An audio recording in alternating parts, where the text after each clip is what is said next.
Dance-O-Meter rates burlesque in Broadway's Elf. Brides, grooms, and Mickey Mouse show off on screen, and a Hellcats hoedown that will have you hoppin'. This is Just Dance for December 2nd, 2010.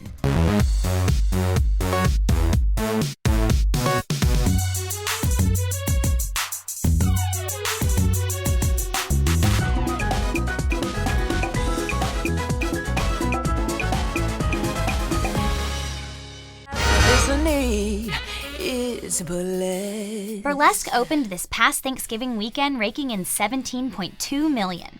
We checked out the movie musical, which served as the big screen debut of Grammy winner Christina Aguilera.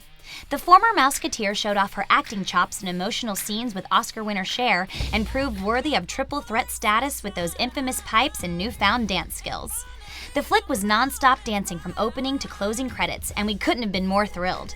Denise Faye and Joey Peasy were faced with choreographing nearly 90 minutes of production numbers, which could have led to a lot of repetition with these newcomers. However, the duo's work was anything but repetitious. Faye and Peasy created 9 full-scale burlesque music videos that acted as building blocks for the film as a whole. They played with formations, camera angles, levels, chairs, stairs, and staging, all of which yielded stunning, captivating, and fresh choreography. The talented and trained burlesque dancers did a fantastic job personalizing the moves, which made each number even more entertaining to watch. Burlesque gets a 9 on our Dance-O-Meter because if there was an Oscar for Best Choreography, Denise Faye and Joey Peasy would be the front-runners this season. It's the story of... If you're in New York this holiday season, head on over to the Al Hirschfeld Theater where candy canes, sleigh bells, and snowflakes are all aflutter. Warner Brothers' popular holiday title Elf has been reimagined as a Broadway musical filled with toe-tapping tunes, Christmas cheer, and Santa himself. Tony-nominated director-choreographer Casey Nicholaw is behind the sugar-coated big-budget production, which is chock full of festive dance numbers. One of the best is Sparkle Jolly Twinkle Jingly, in which Buddy and the staff of Macy's decorate the department store for Santa's arrival. I can't lie, make me tango. Sparkle Jolly Twinkle Jingly.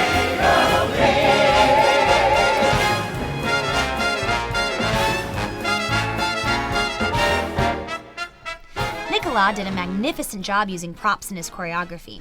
The ensemble spins, kicks, and leaps with paper snowflake chains, large presents, and hippity hops in hand.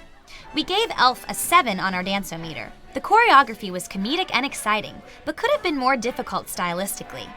Elf closes on January 2nd, so get your tickets now and spread holiday cheer for all to hear. Just in time for the holiday season, Disney has released a fun and fresh viral campaign starring everyone's favorite mouse, Mickey. The 2-minute video features Quest Crew, the Season 3 winners of America's Best Dance Crew, as they open a present that contains a dancing Mickey inside. A dance-off between crew and mouse ensues, with disco-inspired moves, the rumba, and a moonwalking Mickey. Check out Disney's channel at youtube.com/DisneyLiving for the inside scoop on the coolest and newest Disney products and getaways. With Wedding Bells taking over last week's episode of Glee and Buckingham Palace, we felt it only necessary to showcase the top wedding dance viral videos on YouTube. The first is called JK Wedding Entrance Dance and has an astounding 58 million views on YouTube. JK stands for Jill and Kevin. The couple actually met at a wedding in 2005 and married 4 years later. We wonder if Glee got some inspiration from J&K for last week's wedding episode. Then there is the original Wedding Thriller Dance, in which an entire wedding party busts out into the iconic Thriller choreography at the reception. In the competing Wedding Thriller, 5 dashing men work the same moves, but with less of the clutter. Both videos are neck and neck with over 12 million views. Our personal favorite puts a whole new spin on a couple's first dance. In Baby Got Back, John and Michelle break down the hip-hop tune to the crowd's stunned surprise. And the best part? They choreograph the entire number themselves.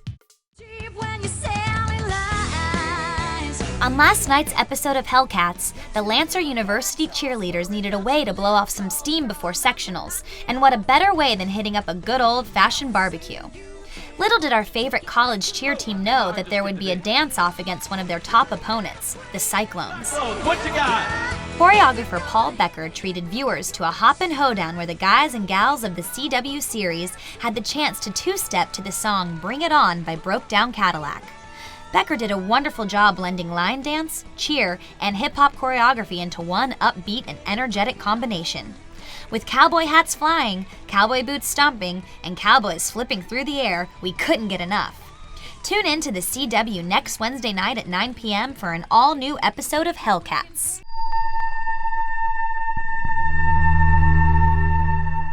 The highly anticipated Darren Aronofsky film Black Swan opens in select theaters tomorrow. Last week, the award-winning filmmaker delved into the making of this sexy psychological horror film set in the ballet world, saying he wanted to capture energy, effort, pain, sweat, and tears of how hard it is for ballet dancers. Both had a lot of, and still have a lot of love and respect for ballet and fascination with this sort of combination of this great beauty with a very, very dark sort of underbelly to how it's all created. I mean, it's so vicious on the body, and yet you never see it. It's like you see this beautiful image, and underneath it is some really, really sort of grotesque detail. My role was to sort of define their training over them, finding out what really the right coaches would be and the right, choreographing it, figuring out what. But I think it was really important. It was also Darren's wish to keep true to Swan Lake and to have very, clean classical training. One of his biggest challenges was figuring out the best way of photographing the elegant dance. In order to capture the energy of it, Darren brought the cameras out of the wings and onto the stage, so the audience could connect with the difficulty and beauty of ballet. He also complimented Natalie Portman's discipline, saying that it was a tall order to ask her to become a prima ballerina in a year, and that she did an incredibly convincing job doing it. Natalie, when we started training together, she was working on other jobs, on other movies, on other sets. So she was giving me, hours outside of her 12-hour day. Tune in to Just Dance next week for a review on our Dance-O-Meter. This week you saw a cheer crew hoedown, bride and groom's get down, and a ballerina breakdown. Tune in next week for a new episode of Just Dance on Dance On.